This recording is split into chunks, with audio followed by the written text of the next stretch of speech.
Welcome to DC Direct. I'm Lionel Donovan. Here in this show, we try to talk about some of the bigger stories, but we want to hear from you. So follow us on Twitter, Facebook, and YouTube at TRT World, and use the hashtag DC Direct to let us know what you think and be a part of our conversation. In today's show, we're stepping out of DC to head to Tijuana, Mexico, to talk to the military veterans that have been deported from the same country they risked their lives for.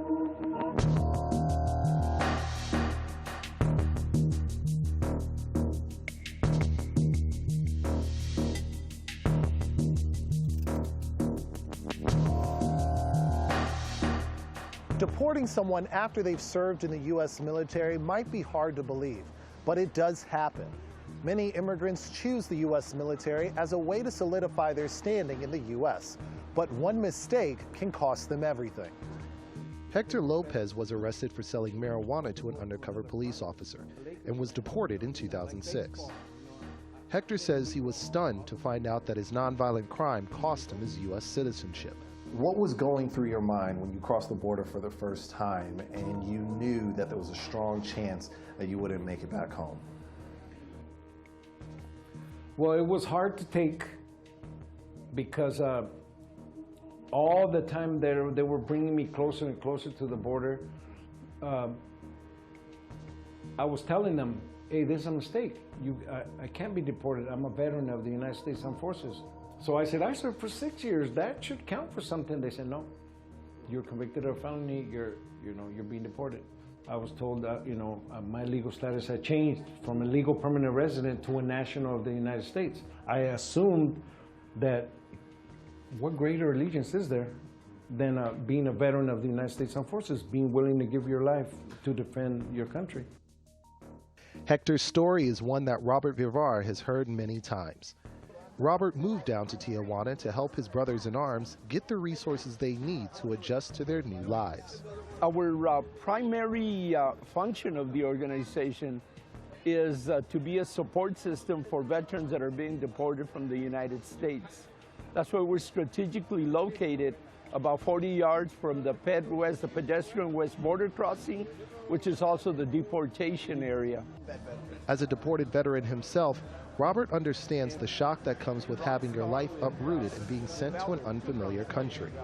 You're deported with practically just the shirt off your back. And our veterans, in the majority, are persons that left Mexico or the country they were born in at a very early age. So returning to, for example, Mexico, they're returning to a country that, even though they were born here, they don't know.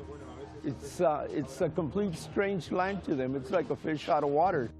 But how is it even possible for veterans to get deported? I mean, once you join the military, you're a U.S. citizen, correct? That is what they were led to believe on many occasions. A lot of them were enticed into joining the military with those kind of promises by the recruiters. So they thought that at the moment that they pledged that oath of allegiance, that they were becoming U.S. citizens. The oath of allegiance is very similar to the oath of citizenship. And again, many of them were led to believe that. No one knows exactly how many veterans are being deported, not even the U.S. government, because those numbers aren't being tracked. As a result, many veterans here feel forgotten. But residents in Tijuana are working with the veterans in order to make their voices heard. Enrique Chiu, a muralist based in Tijuana, is working with deported veterans to help them express themselves the best way he knows how, through art. Enrique feels that the veteran's story is unique in Tijuana. They've been here before I am, Some of them, they've been deported like 13, 18, 20 years ago. And they still have that feeling like they want to back. They want to fight for their rights. But they don't feel like their house is here, they're not from there, they don't feel they're from here. So they have a different feeling, Yeah. So that's what I liked to work with them, because they have a different idea. You can say like they live in border life. You know? What do you think the veterans get out of painting the border wall?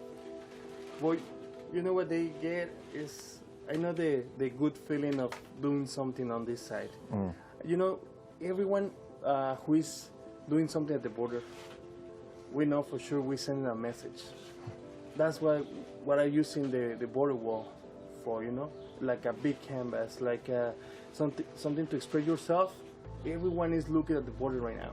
So if you want to really send a big message or an important message to the world, that's the canvas you have to use right now.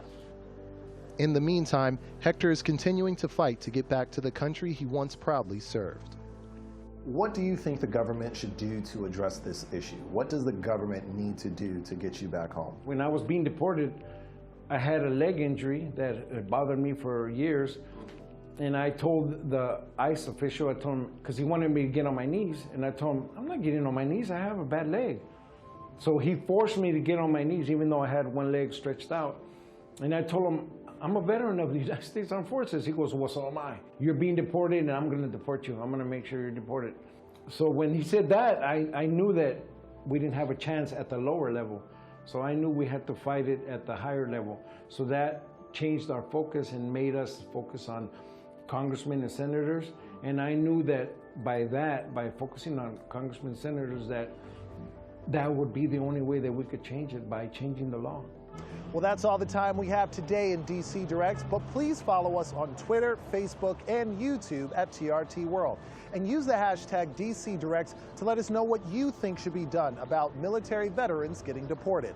Until next time, I'm Lionel Donovan.